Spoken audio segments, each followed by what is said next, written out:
Okay, continuing our tour along this bottom tray here, we've come to the image menu. So if I tap that little landscape picture there, I actually have three ways that I can add an image directly onto this whiteboard canvas. So the first is just any image on my library already. So any image on my desktop, my documents, my downloads, your C drive, or if you have any network drives. In this case, I have Google Drive file stream installed, so I can actually access my Google Drive directly from my PC, which is a pretty cool feature if you install that. If you have any external hard drives or a flash drive, this is where that would show up. But in this case, I've got this really pretty picture of the mountains on my desktop, so I'm just gonna place that. If I would like to resize this, I can tap it, pinch and zoom, pretty standard stuff that we've already explored, but for now I'm pretty happy with where that is right there.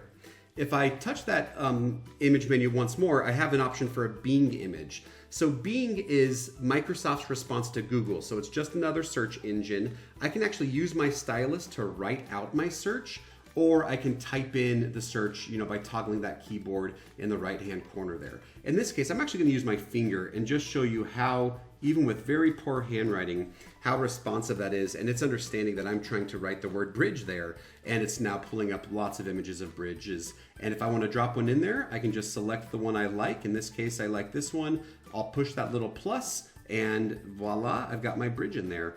So again, I'll just tap that, move that, out of the way over here, and that's perfectly fine.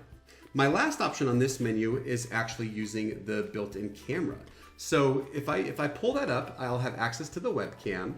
I can toggle that camera off. Remember that switch we talked about in an earlier video? If you have that red dot there and you've toggled your camera off, again, your computer is not recognizing that you even have a camera installed. So I'm gonna toggle that back on and just show that, I've got a book up here, but pretend this is maybe some notes or I'm monitoring the classroom and I'm in another part of the class. I can take a photo of that.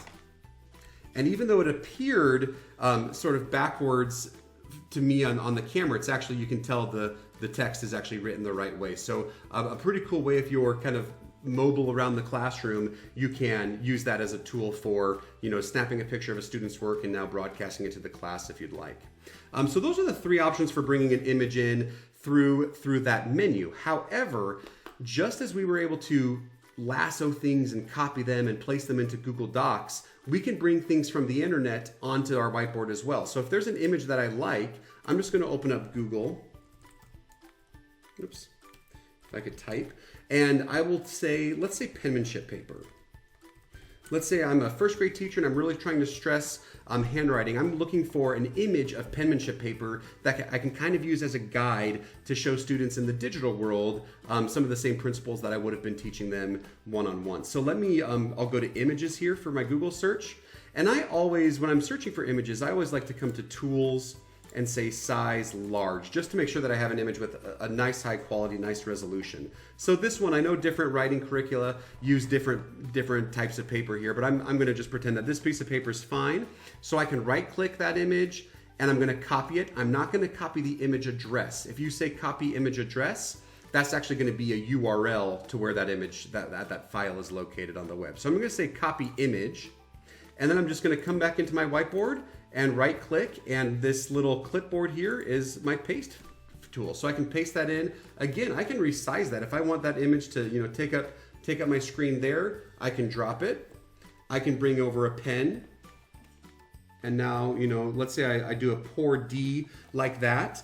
I can sort of highlight for students, hey, look, the circle kind of went beyond the line, my stems were poor, I kind of have whatever that was going on right there. So even virtually, it's not a perfect substitute for, hand over hand or being with the student one-on-one, but it is, as far as the digital world goes, it's a pretty good way to still incorporate some of those skills that we don't want lost with the transition to technology. So, and that was just, obviously I just chose penmanship paper for the sake of the example, but I could have typed in dinosaurs just as easily and copied over, this picture here. Let's say pretend I like that one, and I'll paste that right into our document as well. And that's a little small, so especially for a dino, I'll bring him in a little bit. So again, you've got your three options in that image menu, but that doesn't necessarily limit you to just those three options.